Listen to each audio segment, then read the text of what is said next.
My grandpa smiled and asked about my apartment at my 30th birthday brunch. I whispered back, "I live in a basement," and watched my dad's fork drop. The silence that followed revealed a family secret 30 years in the making. Every dollar I struggled to save was money that was already mine. This is how I discovered my parents stole my inheritance and what I did about it. The Meridian Cafe buzzed with Sunday brunch energy as our family gathered around the corner table by the window. Sunlight streamed across the white tablecloth, casting everything in that perfect golden glow that makes family moments feel like movie scenes. My mom, Patricia, had chosen this upscale spot in downtown Seattle for my 30th birthday celebration, the kind of place where mimosas cost $18 and the avocado toast comes with edible flowers. I should have felt grateful. Should have felt celebrated.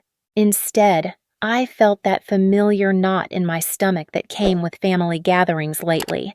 The weight of pretending everything was fine when my life felt like it was barely held together with duct tape and determination.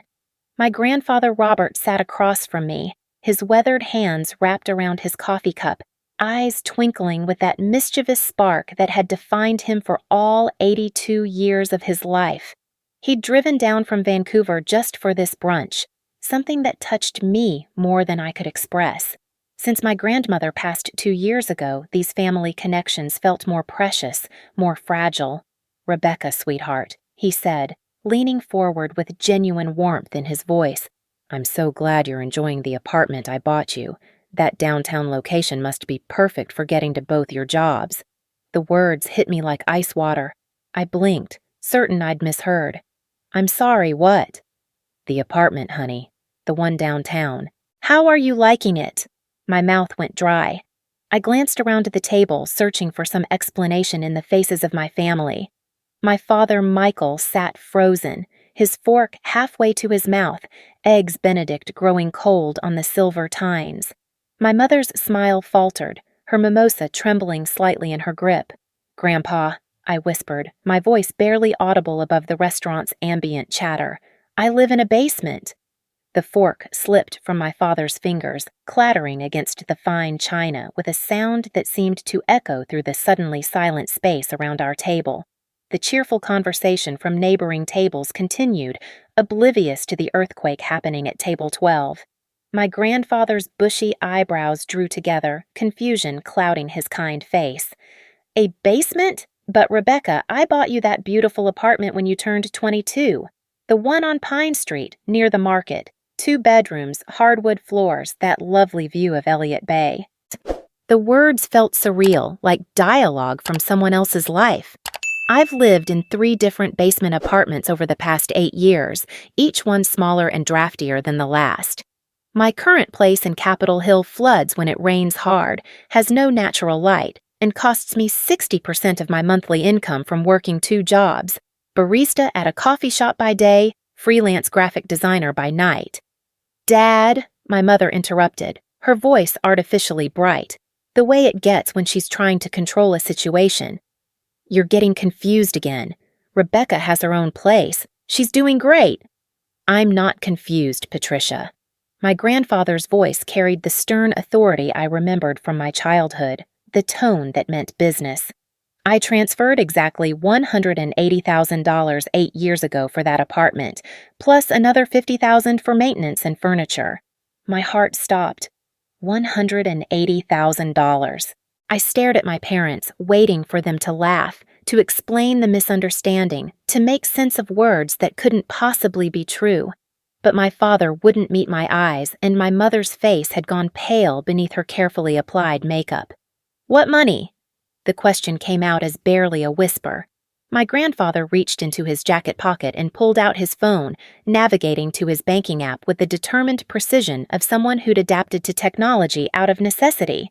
"Here, let me show you the transfer records." "Dad, please don't," my father started, but Grandpa Robert was already turning the screen toward me. There it was, in black and white digital clarity. "Transfer to Michael Martinez, $180,000, dated 8 years ago.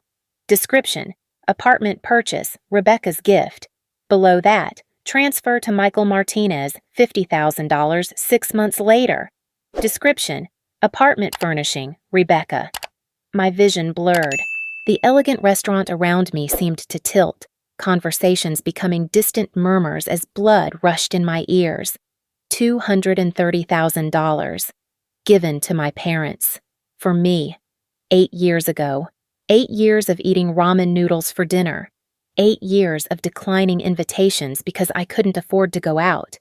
8 years of working until midnight, designing logos for small businesses that paid me in installments. 8 years of choosing between buying groceries and filling my car with gas.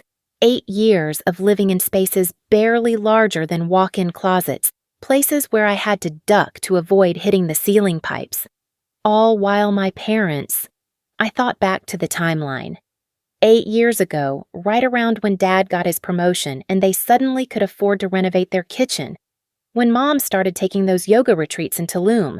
When they traded in their old Honda for matching BMW SUVs. I don't understand, I said, though part of me was beginning to understand all too clearly. My grandfather's weathered face shifted from confusion to something harder, more knowing. He'd built a construction company from nothing, had a nose for deception honed by decades of business dealings. "Michael," he said, his voice dropping to that dangerous quiet that meant someone was about to get the lecture of their lifetime. "Where is Rebecca's apartment?" My father finally looked up, and I saw something I'd never seen in his eyes before. Guilt so raw it was painful to witness. "Dad, we can explain." "Explain what? Explain how my granddaughter has been living like a college student while you two have been—" He gestured vaguely, taking in my mother's designer handbag, my father's expensive watch, the casual way they'd ordered the most expensive items on the menu without glancing at prices. "We thought we were protecting her," my mother said quickly, desperately. "She was so young, Dad. 22, barely out of college. That kind of money, that kind of responsibility. We thought it would be better to wait until she was more mature." "She's 30, Patricia." The simple statement hung in the air like an accusation. 30 years old, and they'd watched me struggle for 8 years while sitting on $250,000 meant for me. My phone buzzed with a text from my landlord. "Rent increase effective next month. $200 more. Let me know if you can't make it work." I stared at the message, thinking about how I'd probably have to pick up weekend shifts at the coffee shop. How I'd been putting off buying new work shoes because the ones I had would need to last another few months. "Where did the money go?" I asked, surprised by how steady my voice sounded. Silence stretched between us like a chasm. Other families laughed at nearby tables, celebrating birthdays and anniversaries, living in a world where trust wasn't a luxury and parents didn't steal from their children. "We invested it," my father said finally. "We used it to improve the house, to make sure we could take care of you if you ever needed help. It wasn't stealing, Rebecca. It was financial planning." "Financial planning," I repeated the words, tasting their absurdity. "While I worked 2 jobs and lived in a basement, you were financially planning with my money." My grandfather was scrolling through his phone now, his expression growing darker with each swipe. "Michael, I see transfers here spanning years. $40,000 for your kitchen renovation. $60,000 for Patricia's new car. $25,000 for that Tulum trip series." Each amount hit me like a physical blow. I remembered that kitchen renovation. How excited Mom had been about the marble countertops and professional-grade appliances. I remembered admiring the car, making some comment about how successful Dad's promotion must have made him. I remembered the photos from Mexico, feeling a pang of envy at their luxury resort while I was eating peanut butter sandwiches for dinner to save money. It had all been my money. "We were going to tell you," Mom said, tears starting to well in her eyes. "When you got married or bought a house, or when you were ready for that kind of responsibility." "Ready?" I felt something crack inside my chest. Years of self-doubt and financial anxiety reshaping itself into pure fury. "I've been ready to not live in poverty for 8 years, Mom." I thought about all the times I'd called them, stressed about money, asking for small loans to cover emergencies. $50 when my car broke down. $100 for medical bills when I couldn't afford my insurance copay. They'd helped sometimes, but reluctantly, making me feel guilty for asking, like I was the irresponsible one who couldn't manage her finances. While they had my money, while they watched me struggle with money that was already mine. Sweetheart. Dad reached across the table, trying to take my hand. I pulled back like he'd burned me. We love you. Everything we did was because we love you and want what's best for you. What's best for me was having a place to live that doesn't flood when it rains, I said. What's best for me was not working myself sick trying to make ends meet while you two lived like millionaires on money that was mine. My grandfather was quiet now, but I could see the anger building behind his eyes, the same anger I'd inherited, the Martinez temper that burned slow but burned complete. Show me the current account balance, he said to my father. Dad, I don't think that's... Show me. The account. Balance. My father's hands shook as he pulled out his phone, navigating to their joint savings account. When he turned the screen toward us, I saw a number that made my stomach drop. 3,247 89 $230,000 reduced to 3,000. 8 years of my life, of my struggle, of my dreams deferred, spent on their comfort while I lived like I was one paycheck away from homelessness, because I was one paycheck away from homelessness. Where, my grandfather asked, his voice deadly quiet, is my granddaughter's money? The question hung in the air as our server approached, oblivious to the family destruction happening at table 12. Can I get anyone dessert? We have a beautiful birthday cake menu. We're done here, I said, standing up so abruptly that my chair scraped against the floor. Other diners glanced over, drawn by the commotion, but I didn't care anymore. Let them look. Let them witness this perfect family imploding in real time. My grandfather stood with me, his weathered hand finding my shoulder with gentle strength. Rebecca, honey, we're going to fix this. But as I looked at my parents, my father with his head in his hands, my mother dabbing at her eyes with the cloth napkin, I realized some things can't be fixed. Some betrayals cut too deep, reveal truths too fundamental to ignore. They had watched me struggle for 8 years with money that was already mine. They had let me believe I was failing, that I wasn't working hard enough, that maybe I just wasn't destined for financial stability. They had accepted my gratitude for small loans while sitting on a fortune marked with my name. As we walked out of the Meridian Cafe, leaving my parents alone with their guilt and their empty excuses, I felt something shift inside me. The scared, struggling woman who had walked in was gone. In her place was someone who finally understood that love wasn't supposed to look like exploitation, and family wasn't supposed to feel like survival. The truth had surfaced, and now it was time to figure out what came next. The drive from the restaurant passed in stunned silence.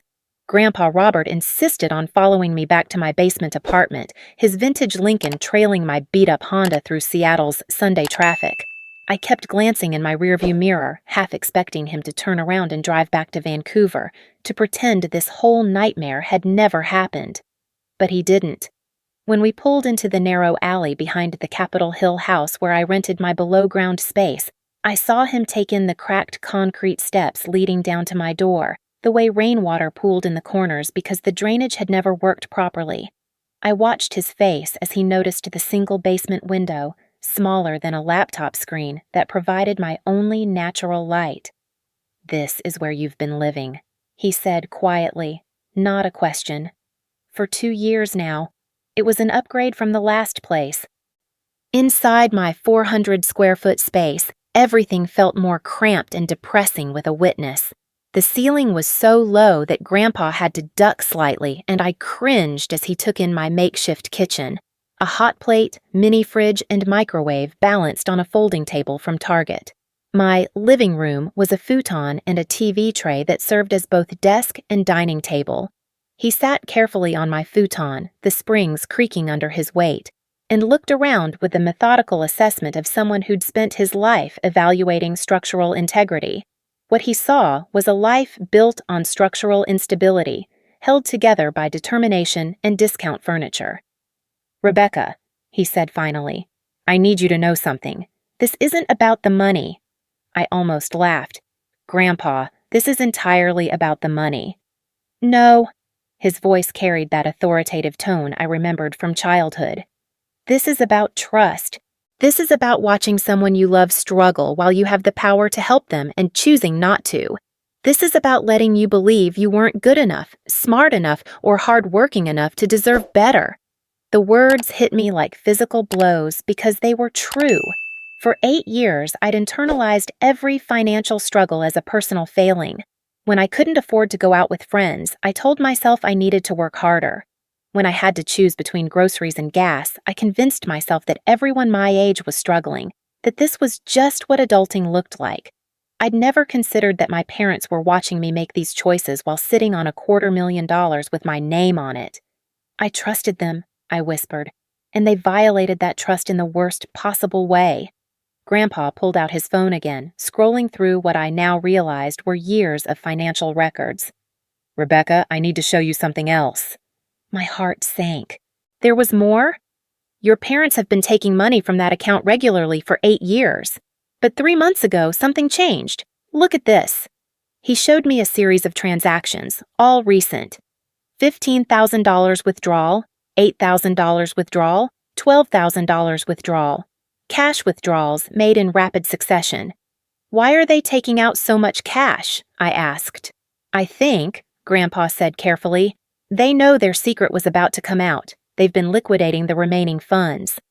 The betrayal kept getting deeper. Not only had they stolen from me for 8 years, but when they sensed exposure, they'd accelerated their theft. They'd looked at what little remained of my inheritance and decided to grab what they could before I found out. I felt something break inside me then, not the sharp crack of sudden trauma, but the slow, grinding destruction of a foundation that had been weakened by years of lies. The scared, confused woman who had walked out of that restaurant was gone. In her place was someone who finally understood that this wasn't a misunderstanding or a family disagreement. This was theft. This was fraud. This was financial abuse, and it was time to fight back. "Grandpa," I said, standing up and feeling taller than I had in years, "I need to know exactly what legal rights I have." Over the next week, I dove into research with the focused intensity I usually reserved for design projects with impossible deadlines.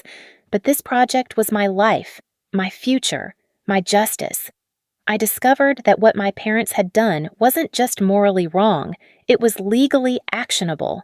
The money had been gifted to me, even if it had been held in trust by my parents. By using those funds for their own benefit, they had committed conversion, essentially theft of my property.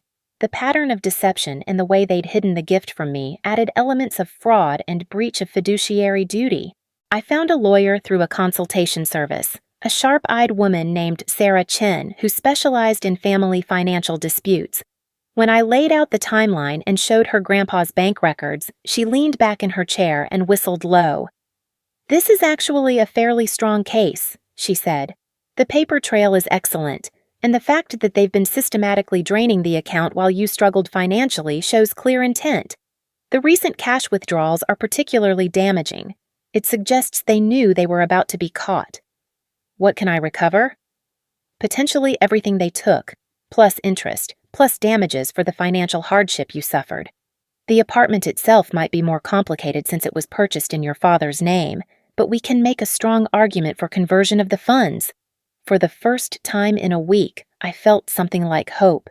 But Sarah's next words brought me back to reality. "You need to understand, Rebecca, suing your parents will likely destroy your relationship with them permanently. Family court is brutal under the best circumstances. Are you prepared for that?" I thought about the question for 3 days.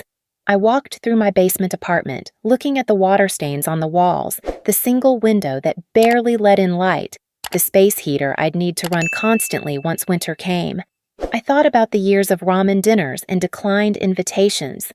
I thought about the shame I'd felt asking for small loans while they had my money. Then I thought about my mother's face when she said they were protecting me. I thought about my father's expensive watch and their matching BMWs. I thought about how they'd let me believe I was failing at life while they lived comfortable lives funded by my inheritance. On Thursday, I called Sarah back. "File the lawsuit." The demand letter went out on a Friday. By Saturday morning, my phone was ringing nonstop. First, my mother, crying so hard I could barely understand her words. Then my father, alternating between anger and desperate pleading. Then relatives I hadn't heard from in months, all wanting to mediate and help us work this out as a family. I didn't answer any of the calls. Instead, I spent the weekend with Grandpa Robert, going through every financial record he had. We built a complete timeline of the theft, documenting every withdrawal, every luxury purchase, every lie they'd told to cover their tracks. "You know," he said on Sunday evening as we organized bank statements at his kitchen table, "I'm proud of you." I looked up, surprised. "For suing my own parents?" "For refusing to accept being treated as less than you deserve, for fighting back when fighting back is hard." That night, I made a decision that felt both terrifying and liberating. I was going no contact with my parents until this was resolved. No phone calls, no texts, no family gatherings where they could manipulate me with tears and guilt trips about tearing the family apart. The family was already torn apart. They had done that 8 years ago when they chose to steal from me rather than give me what was mine. The lawsuit moved faster than I expected. My parents' lawyer clearly advised them that their position was legally indefensible. When someone gives you money specifically for another person, using it for yourself is textbook conversion. The paper trail Grandpa had maintained was meticulous, and my parents' shifting stories about protecting me and financial planning fell apart under scrutiny. But the real breakthrough came when Sarah discovered something that made my blood run cold. My parents had taken out a second mortgage on their house to cover recent expenses. They'd borrowed against their home because they'd spent all of my inheritance money and needed cash to maintain their lifestyle. They weren't just thieves. They were desperate thieves who had gambled away my future and lost. The settlement negotiations began in earnest after that. My parents' lawyer made it clear that if this went to trial, the financial and reputational damage to my parents would be catastrophic. Their best option was to settle quickly and quietly, but I wasn't interested in quiet anymore. Through my lawyer, I made my position clear. I wanted every penny back with interest. I wanted the apartment that should have been purchased in my name 8 years ago. I wanted their acknowledgement in writing that they had stolen from me, and I wanted them to cover all my legal fees. "You're asking them to lose their house," Sarah warned me. "The settlement amount you're demanding will force them to sell." I thought about my basement apartment, about 8 years of financial struggle while they lived in comfort. They should have thought about that before they spent my money. The final confrontation came on a gray Seattle morning in Sarah's conference room. My parents sat across the polished table looking like they'd aged 10 years in the past month. Mom's designer handbags and Dad's expensive watch seemed ridiculous now. Costume jewelry on actors who'd been exposed as frauds. "Rebecca," my father started, "please, we're family." "Family doesn't steal from family," I replied, my voice steady and cold. "We made mistakes," my mother began. "You made choices," I interrupted. "Every time you used my money for your kitchen, your cars, your vacations, those were choices. Every time you watched me struggle and didn't help, those were choices. Every time you accepted my gratitude for small loans while sitting on my inheritance, those were choices." The settlement was brutal but fair. They would return $230,000 plus interest and damages, totaling $312,000. They would purchase an apartment in my name equal to what the original $180,000 would have bought 8 years ago. They would pay all legal fees, and they would provide a written acknowledgement that they had improperly used funds gifted to Rebecca Martinez. To meet the settlement terms, they had to sell their house and liquidate their retirement accounts. They would move into a modest rental and start over financially at ages 55 and 52. I felt no satisfaction in their financial ruin, but I felt tremendous relief in finally receiving justice. 6 months later, I stood in the living room of my new downtown apartment, the one with hardwood floors and Elliott Bay views that my grandfather had intended for me 8 years earlier. Sunlight streamed through floor-to-ceiling windows, a sharp contrast to the single basement window I'd lived with for so long.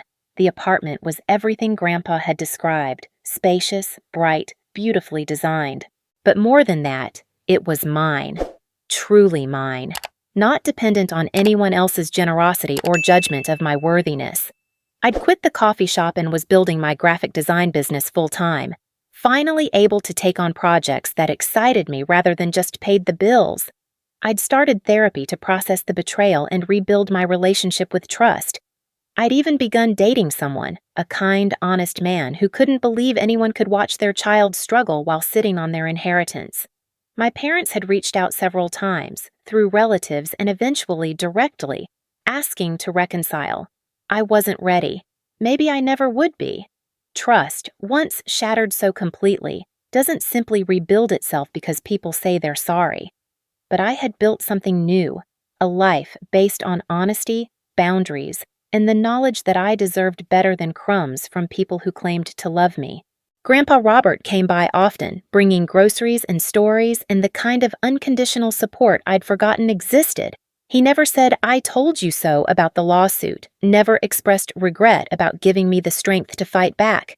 "You did the right thing," he told me one evening as we sat on my new couch looking out at the bay. Sometimes the people we love hurt us, and when they do, we have to decide whether we're going to accept that hurt or fight for something better. "Do you think they'll ever forgive me?" I asked. He was quiet for a long moment. "The question isn't whether they'll forgive you for holding them accountable. The question is whether you can forgive them for stealing 8 years of your life." I didn't have an answer to that yet, but for the first time in years, I had the luxury of time and space to figure it out. As I watched the sunset paint Elliott Bay in shades of gold and orange, I realized that the best revenge wasn't their financial ruin or public embarrassment. The best revenge was this: living the life I should have had all along, in the home that was always meant to be mine, free from the weight of other people's lies and limitations. They had stolen 8 years of my life, but they couldn't steal the rest of it. I was finally, truly free.